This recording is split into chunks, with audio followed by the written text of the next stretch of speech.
Hello and welcome to the newsroom. I am Jerusha Amarigbu. We begin the bulletin by telling you the Chief Justice of Nigeria, Tanko Mohammed, is tested positive for COVID-19. The CJN is presently in Dubai, the United Arab Emirates, receiving treatment. A member of the Supreme Court, Justice Ibrahim Saulawa, disclosed this as the unveiling of the national headquarters of the Muslim Law Association of Nigeria on Tuesday in Abuja. Justice Mohammed was absent at the swearing-in of 72 new senior advocates of Nigeria on Monday. His duty was performed by the next most senior justice of the Supreme Court, Justice Olabode Rose Vivor, who administered oaths to the new SANs. The House of Representatives has called for the immediate suspension of the controversial special work schemes of the federal government. The National Assembly and the Federal Ministry of Labor, Employment and Productivity had clashed over the recruitment of 774,000 workers for the scheme. At plenary on Wednesday, the House asked the Federal Ministry of Finance, Budget and National Planning not to fund the scheme, which is billed to take off in January 2021.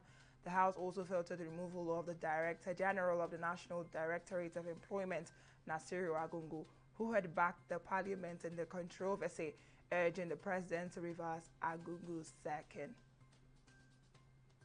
The Deputy Speaker of the Kano State House of Assembly, Hamisu Ibrahim Chidari, has emerged as the new Speaker. Similarly, Zabira Hamza Masir from the Somalia local government emerged as the new Deputy Speaker of the House of Assembly. The changes came in the twilight of the resignation of Abdul Aziz Garba Gafasa as Speaker. The Netherlands will enter a tough second lockdown for at least 5 weeks, the country's Prime Minister announced. Households have been urged to welcome no more than 2 visitors over the age of 13 from Tuesday, although an exception will be made for 3 days around Christmas when they can now welcome 3.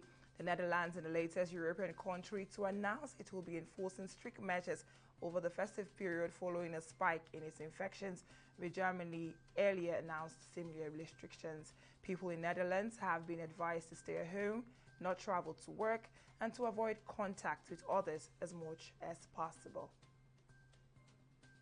The Consumer Price Index, which measured inflation, has increased by 14.89% year-on-year in November 2020. The National Bureau of Statistics and its Consumer Price Index November 2020 reported on Tuesday disclosed that this 0.66 percentage points higher than the rate recorded in October 2020, 14.23%. The percentage change in the average composite CPI for the 12-month period ending November 2020 over the average of the CPI for the previous 12 months period of 12.92%, representing a 0.26 percentage point increase over 12.66% recorded in October 2020. These increases were recorded in all COI-COP divisions that yielded the Headlines Index. And in international, Singapore is set to launch a new segregated travel lane for business travelers on short term. The Chan Chon Sing, the country's Minister for Trade and Industry, announced this on Tuesday via his Facebook account.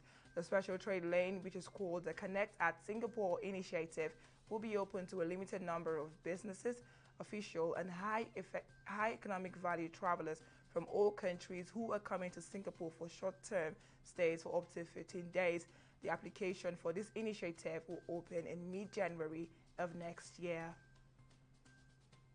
And in sports, Italian cyclist Riccardo Rico, who was thrown off the Tour de France in 2008 for being a blood-boosting drug, has been banned for life. The National Anti-Doping Agency announced that the 37-year-old had already been handed a 12-year ban that was due to expire in 2024 and must pay a €4,000 fine, and which cost €378 Nada Italia. The once promising rider known as the Cobra, Rico's career collapsed when he was found to have taken the banned blood booster Sera during the 2008 tour. And that's all we have on our package. Many thanks for staying with us. I am Jerusha Amarigwe.